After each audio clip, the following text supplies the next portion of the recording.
Bonjour, aujourd'hui je voulais laisser la place sur cette chaîne YouTube à une vidéo, celle de Simon Zirmi. Simon Zirmi, j'ai communiqué avec lui sur les réseaux sociaux au tout début de mon harcèlement. Enfin, je dirais pas au tout début de mon harcèlement, mais au tout début que j'ai entendu parler du harcèlement électromagnétique, disons plutôt, parce que j'étais sans doute harcelée depuis quelque temps avant sans que je puisse mettre les mots sur les choses. Et c'est des personnes comme Simon Zirmi qui m'ont alerté. Il y a eu lui, il y en a eu d'autres, mais il y a eu lui, et il était très attaqué en 2015. Moi, je venais d'emménager dans mon 3e logement, ça faisait quelques mois que j'y étais, et que je m'étais aperçu que le harcèlement reprenait après 3 déménagements et c'était très difficile à supporter. Et j'étais arrivée sur YouTube et Simon était un des premiers à se manifester sur YouTube. Il avait posté énormément de vidéos. Alors forcément, il était piraté régulièrement. Et il avait lancé un appel à un moment donné aux autres cibles. On était une poignée, hein, vraiment, hein, en 2015. Hein. 2014, 2015, où il disait de sauvegarder ses vidéos parce que pour plus tard, voilà, pour plus tard, parce qu'il était sous le coup aussi d'un avis d'expulsion, vu qu'il, je pense, si je me rappelle bien, qu'il pouvait plus travailler en raison de son harcèlement. Et je sais que dans la foulée, j'avais sauvegardé 2 de ses vidéos que j'ai perdues par la suite parce que moi, en 2015, j'étais au radar. Hein. La privation de sommeil était très forte. Tout était dans un brouillard diffus, c'est-à-dire je filmais des choses, je prenais des photos.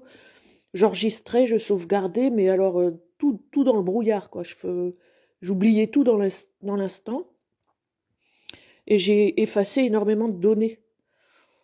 J'ai trouvé récemment un logiciel de récupération de données, et là j'ai retrouvé les vidéos de Simon que j'avais sauvegardées, notamment la toute première vidéo.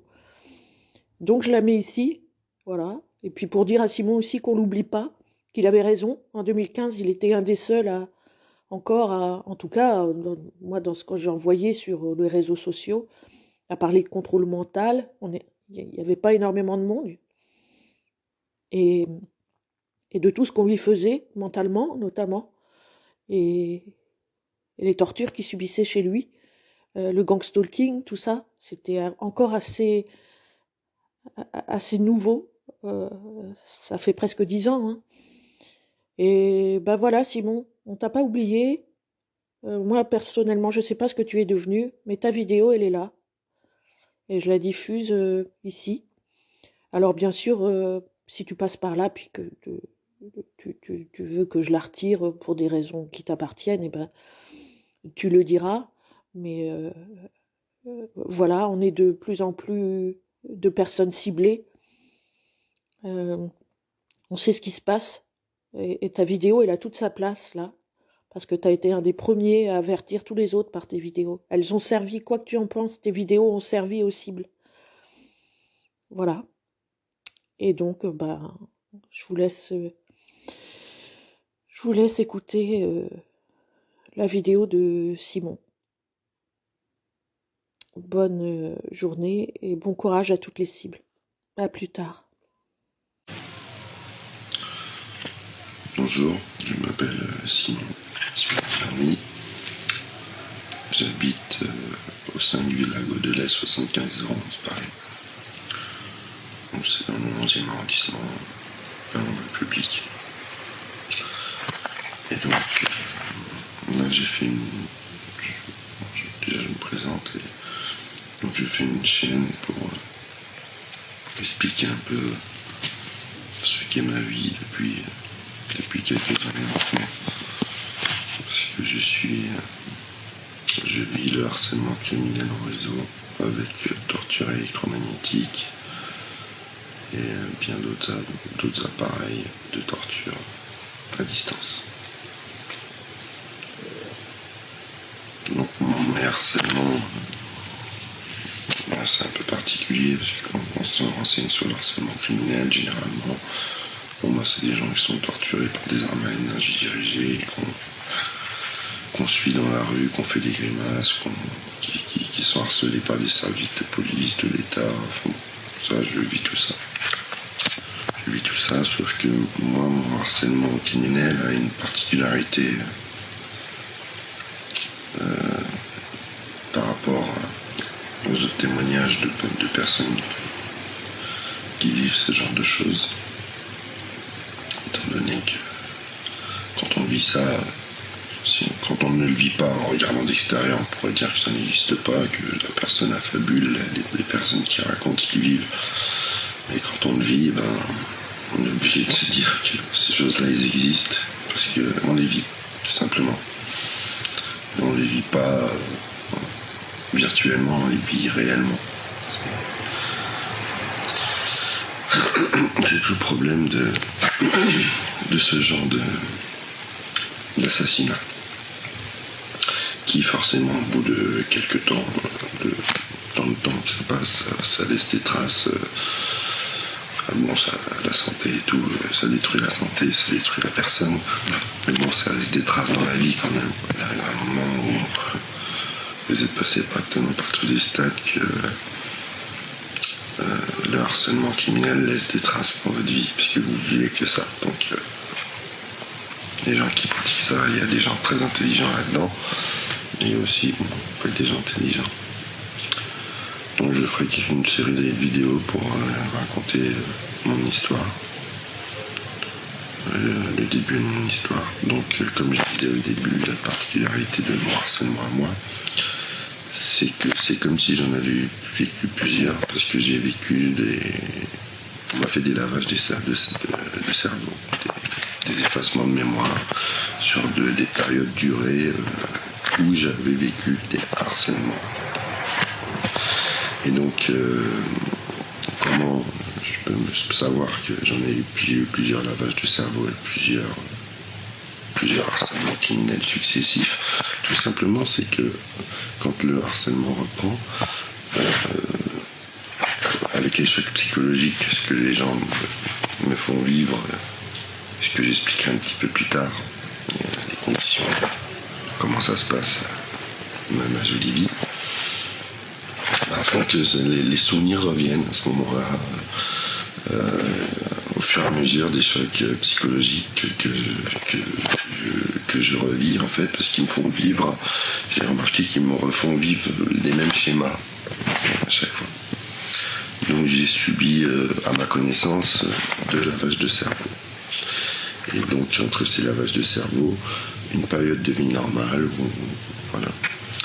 Et après le harcèlement qui reprend et tout, les traumatismes et tout ça. Et à la fin de ça, quand je veux partir, c'est relavage du cerveau. Donc faut que je m'explique un petit peu sur tout ça. Je vais commencer déjà par les gens qui sont impliqués dans mon assassinat. Donc quand vous vivez ce genre de choses, ce genre d'assassinat sur de longues années, avec manipulation mentale et lavage de cerveau, il y a forcément les gens de votre famille qui sont dans le coup. Moi, l'expérience m'a fait comprendre que les gens de ma famille participaient à mon harcèlement criminel, à mon assassinat. Ça fait pas du bien, mais bon. Il faut l'accepter, même si à chaque fois c'est dur de l'accepter. Et quand vous avez fait, c'est même pas moi. Enfin, je reviendrai un petit peu plus tard là-dessus, j'expliquerai un petit peu plus longuement. Et donc, au jour d'aujourd'hui, le but principal en fait de cette chaîne est de faire connaître effectivement ce que je vis et les gens qui sont impliqués dans mon assassinat, car aucun recours de justice n'est possible pour moi. Je n'ai ni le droit d'aller porter plainte, je n'ai dans aucun commissariat. J'ai eu plusieurs expériences. Première expérience, j'arrive, j'explique ce qui m'arrive, ce que j'expliquerai plus tard. Mais bon, on vous dit que on va qu'on va vous mettre un HP si la personne appelle un officier de police judiciaire. Bon, Alors que moi je viens pour signaler des faits de mauvaises choses à mon égard, quoi. Tout tranquillement, normalement, enfin, bon. Mais bon, c'est des faits que... Donc vous changez de commissariat, dans les autres commissariats on va vous dire que vous êtes obligé d'aller à votre commissariat de quartier. Donc on vous balade de commissariat en commissariat où vous n'avez jamais le droit de porter plainte, vous ne pouvez pas porter plainte. Voilà, donc quand on m'a dit d'écrire au procureur de la République de Paris pour porter plainte, donc c'est ce que j'ai fait, j'ai écrit au procureur M. François Molins, j'ai envoyé plusieurs plaintes à leur disposition pour de plus complémentaires informations, car c'est vrai que ce que je vis est très grave en plein milieu de Paris. Je pense pas que ça devrait exister, même pas en France, quoi, ce que je suis en train de vivre et ce qu'on me fait vivre. Et bien sûr la négation de tout ce que je vis, les buts étant de vous faire passer pour fou, on vous fait des trucs tellement immondes, immoraux, et qui ne vont pas avec la démocratie, hein. Ce que je vis, ça va pas avec la démocratie, les discours que vous pouvez entendre dans votre télé, tout ça. Parce que moi je connais ce que je vis, c'est l'holocauste psychologique, mental et même physique en plein Paris, quoi. Voilà. Il faut savoir que dans cette ville, il y a beaucoup de gens qui pratiquent le harcèlement criminel. Énormément de pions, énormément de personnes. Moi, comme je vous ai dit, j'habite dans le 11e arrondissement. Dans mon quartier, il y a énormément de personnes qui participent à mon assassinat depuis des années. Je dirais pas tout le monde, mais énormément de monde, quoi. Beaucoup de commerçants participent à ce genre de choses. Voilà. Donc je voulais faire aussi connaître les instigateurs, des gens que je n'arrive, impossible de porter plainte contre eux. Ils sont protégés par la police, je ne peux pas porter plainte contre eux. En l'occurrence, mon bailleur, c'est le cabinet Peugeot de 162 boulevard Voltaire, 7501 Paris, où je n'arrive pas à porter plainte contre ces personnes. Je n'arrive pas à porter plainte contre monsieur Marc Sénéchal et Michel Sénéchal de la société urbaine de peinture, qui sont mes anciens employeurs, avec qui sont en fait une entreprise de, bon, je dis que la vérité, une entreprise de voyous, protégée par l'État pour assassiner les gens, quoi, tout simplement. Et voilà, c'est détruire les gens. Ils font partie du système du harcèlement criminel. Donc voilà. Et aussi mon ancien employeur avant, qui était la société LFP, au 147 boulevard Magenta, 7501 Paris, où c'est pareil, c'est une société voilà, le début du harcèlement a commencé quand je travaillais dans cette société, et c'est continué dans l'entreprise de Marc et Michel Sénéchal du 5 rue d'Alembert, 75 Paris. Je ne peux pas porter plainte contre ces gens. Impossible de porter plainte, ils sont protégés. La dernière fois que je suis allé au commissariat, il n'y a pas si longtemps que ça, donc je suis allé, j'ai réexpliqué pour quel motif. En fait, je suis arrivé au comptoir, bonjour monsieur, je viens pour des faits d'assassinat en bande organisée, de manipulation mentale, d'actes de barbarie et de harcèlement criminel à mon égard. Et aussi, j'avais avec moi ma tablette numérique, parce qu'en fait, j'ai de petits soucis, j'ai mon cerveau qui dégage des ondes électromagnétiques. Voilà. Donc j'ai une page Facebook, ma page c'est simple, c'est Simon Zirmi. Vous mettez Simon Zirmi sur Facebook, si jamais elle n'a pas été bloquée, ou si c'est pas bloqué. Voilà. Simon comme Simon, Z-I-R-M-I. Et là j'ai mis des vidéos où j'ai acheté un détecteur de basse fréquence. C'est des détecteurs qui détectent, ça vous détecte les téléphones, ça vous détecte les caméras cachées, tout ça. Moi, au niveau de mon cerveau, ça détecte quoi. Ça veut dire que mon cerveau dégage des ondes électromagnétiques et n'importe quel médecin vous dira que le cerveau humain ne dégage pas d'ondes électromagnétiques. Voilà. Je me suis renseigné jusqu'à des gens du CNRS. Le cerveau, on n'est pas des téléphones, nous sommes des êtres humains. Si on n'est pas du Wi-Fi, quoi. Enfin, sauf que moi, le problème, c'est que l'appareil, il est à fond, au niveau de certaines parties de mon cerveau et d'autres parties de mon corps, d'ailleurs. Donc, impossible de porter plainte. Voilà. On vous envoie balader. On vous dit, monsieur, il y a une personne qui arrive. De nulle part.